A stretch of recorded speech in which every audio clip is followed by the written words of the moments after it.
4 PM news network में दोस्तों आपका स्वागत है। मैं हूं आपके साथ राशि ज़हीर। कर्नाटक सरकार ने एक SIT बना दी चुनाव आयोग के ऊपर। अब ज्ञानेश्वर कुमार जी का अगर कंप्यूटर जब्त हो जाए और उसके अंदर उनके अधिकारियों को सामने खड़ा कर दिया जाए तो इसमें कोई मुज़ायका नहीं होगा, ये संभव है। कागज़ पे इस तरह की इजाज़त उस SIT को दे दी गई है। उस SIT के मुखिया मालूम है कौन है? जो वो अभी देवगौड़ा साहब के जो पोते जो पकड़े गए थे, कई हज़ार फ़ोटो थे उनके पास, क्या क्या वो कर रहे थे, सज़ा हो गई, उसको भी उन्होंने हेड किया था। और कर्नाटक सरकार के अंदर एक बहुत ज़बरदस्त टेक्नोक्रेट्स, मैं कह सकता हूँ, जो साइबर मामले के एक्सपर्ट हैं, उनको शामिल कर दिया गया। और ऐसी ताकतें दे दी गई हैं कि वो किसी भी चुनाव आयोग के अधिकारी को बुला सकते हैं, गिरफ्तार भी कर सकते हैं। कागज़ पर तो यही है। और पूछताछ कर सकते हैं कि आपके पास क्या क्या है, आपके कंप्यूटर में क्या क्या। इसमें तो कोई दो राय नहीं कि चुनाव आयुक्त को इन चीज़ों से बाहर रख दिया गया है। ना उनके खिलाफ मुकदमा होगा, ना उनको अरेस्ट किया जा सकता, ना पूछताछ की जा सकती, ना कोई मामला हो सकता। ये पहले ही मोदी सरकार ने तय कर दिया था। लेकिन जो अधिकारी हैं वो दिल्ली में बैठे हों या बेंगलोर में बैठे हों, उनको अब जवाब देना पड़ेगा SIT के सामने। ज़बरदस्त अधिकारी हैं, पूरी खबर मैं आपको बताता हूं। लेकिन इसके साथ साथ जो बड़ी खबर है वो भी मैं आपको बताऊंगा।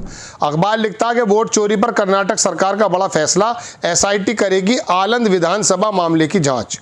आनंद विधायक के हवाले से कहा गया है कि चुनाव अधिकारी द्वारा बाद में किए गए सत्यापन से पता चला कि 6018 मतदाताओं के नाम हटाने के लिए आवेदन प्रस्तुत किए गए थे, जिनमें से केवल 24 ही वैध पाए गए। खबर यह है दोस्तों कि कर्नाटक सरकार ने 2023 का यह मामला था जो राहुल गांधी अपनी प्रेस कॉन्फ्रेंस में बता कर गए थे। विधानसभा चुनाव के दौरान कलबुर्गी जिले के आलंद निर्वाचन क्षेत्र में मतदाता सूची से बड़े पैमाने पर मतदाताओं के नाम हटाए जाने के आरोपों की जांच के लिए शनिवार को एक SIT का गठन कर दिया गया।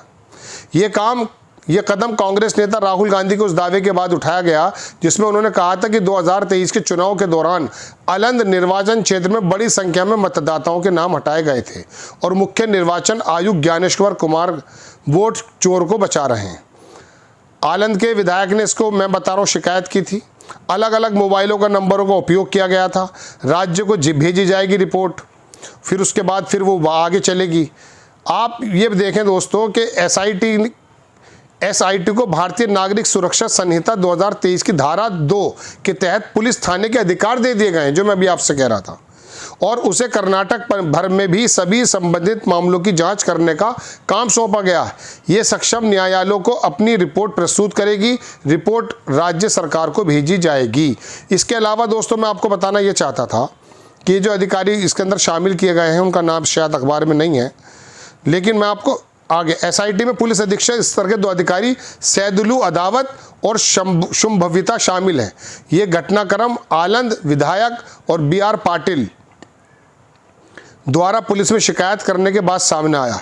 ये आपको मालूम है। लेकिन बात अब ये चल रही है दोस्तों कि ये जो SIT बनी है इसमें क्या ज्ञानेश्वर कुमार फंसेंगे? बिल्कुल नहीं फंसेंगे, लेकिन उनका विभाग फंस सकता है।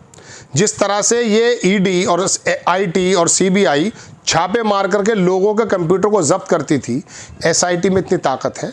बेंगलोर और कर्नाटक के अंदर जो चुनाव आयोग के ऑफिसेज हैं या दिल्ली के जो ऑफिसेज हैं वो वहाँ जाकर पूछताछ कर सकती, उनको बुला भी सकती है।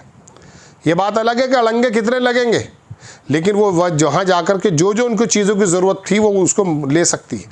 ये कानूनन उसको जो है ताकत दे दी गई है।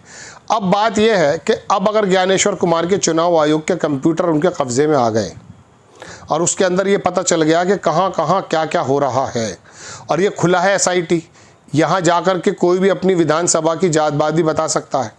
वो जांच करने के लिए पूरी तरह से अधिकृत है। कर्नाटक परिक्षेत्र में वो कहीं कहीं जाओ, जो भी अनियमितताएं हों उनको खोलने में उनको ताकत है। तो अब ये बताइए दोस्तों, ये SIT, तो इसका मतलब ये है कि जो काम मोदी के तंत्र किया करते थे, अब राहुल गांधी जो कि कांग्रेस की सरकार है, सिद्धारमैया की सरकार है, वो लोग जाकर के जब ये पोल खोलेंगे कि आपसे इतनी बार मांगा गया, आपके पास तो था, आपने दिया नहीं है, या तो वो यूँ कह दें कि साहब हमने डिलीट कर दिया डाटा, और ज़्यादा फजीहत होगी फिर कि डिलीट क्यों कर दिया आपने। और अगर डिलीट कर भी दिया तो ऐसी दुनिया के अंदर चीज़ें मौजूद हैं दोस्तों जो रिकवर हो सकते हैं। बहुत सारी चीज़ें डिलीट होने के बावजूद भी डिलीट नहीं होती। ये 6000 लोगों का मसला नहीं है। मसला ये है कि कौन आदमी सुबह को 4 बजे उठा अकॉर्डिंग टू राहुल गांधी और उसने उठ करके चुनाव आयोग से कहा कि इन नामों को डिलीट कर दिया जाए।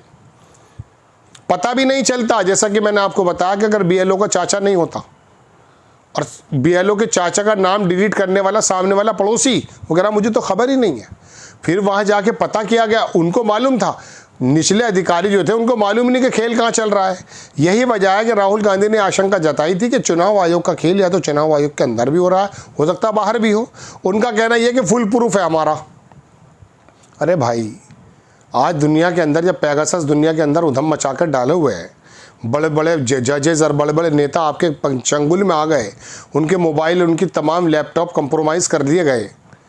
मैं आपको क्या बताऊं दोस्तों, कोरेगांव भीम वो था ना, कोरेगांव जो वाला मामला था, तो उसके अंदर एक थे स्टेन स्वामी, इंतकाल कर गए, जेल में थे, उनको सिपर तक नहीं दिया गया था। उन्होंने कहा मैं इतने साल का आदमी, मुझसे पिया नहीं जाता, सिपर भी नहीं मिला उनको।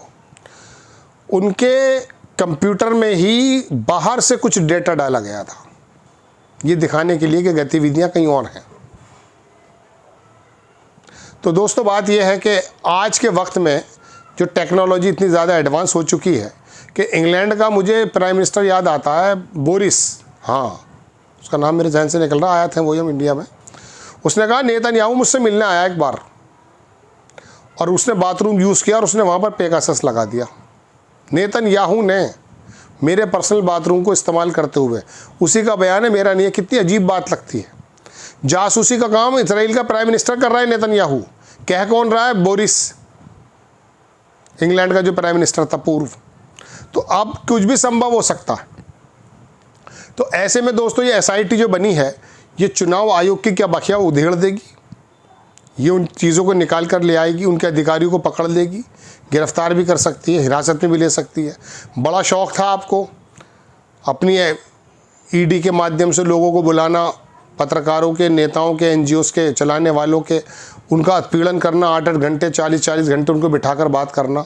अब तुम्हारे अधिकारी बैठेंगे, SIT बात करेगी, रोक नहीं सकता कोई। चुनाव आयोग से इजाज़त हो सकता है वो लें, अध्यक्ष उसमें कुछ वो लगा दें, चुनाव आयोग तो उसमें अड़ंगे लगा दें, लेकिन जितने अड़ंगे लगाएंगे ये SIT जो हेड करें, जिनके नाम मैंने आपके सामने पढ़े, ये प्रज्वल रेवन्ना की भी इन्होंने केस खोला था, कई सारे केस खोल चुके हैं ये लोग, बड़े ईमानदार व्यक्ति हैं। ऐसे आदमी को जब SIT सौंप दी गई है और वो ताकतें दे दी गई हैं कि जो आपके लूपहोल्स खोल देगी, तो पता चलेगा खेल आप कर कहाँ रहे थे। अब खेल तो हो रहा था, ये तो बात साबित हो गई है दोस्तों, कम से कम मन में तो ये बीज आ चुका है। अब बात यह है कि वो खेल का पूरा हाइड्रोजन बम राहुल गांधी कब लाते हैं, बिल्कुल पॉइंट टू पॉइंट मिला करके जब पूरा डेमो देंगे तब पता चल पाएगा, ताकि ये उंगली में ना रख पाए। आपको खबर कैसी लगी अपनी राय कमेंट्स बॉक्स में ज़रूर दीजिए। चैनल को सब्सक्राइब कीजिए, शेयर कीजिए। नेक्स्ट टाइम में किसी खबर के साथ हाजिर होता हूँ। जय हिंद।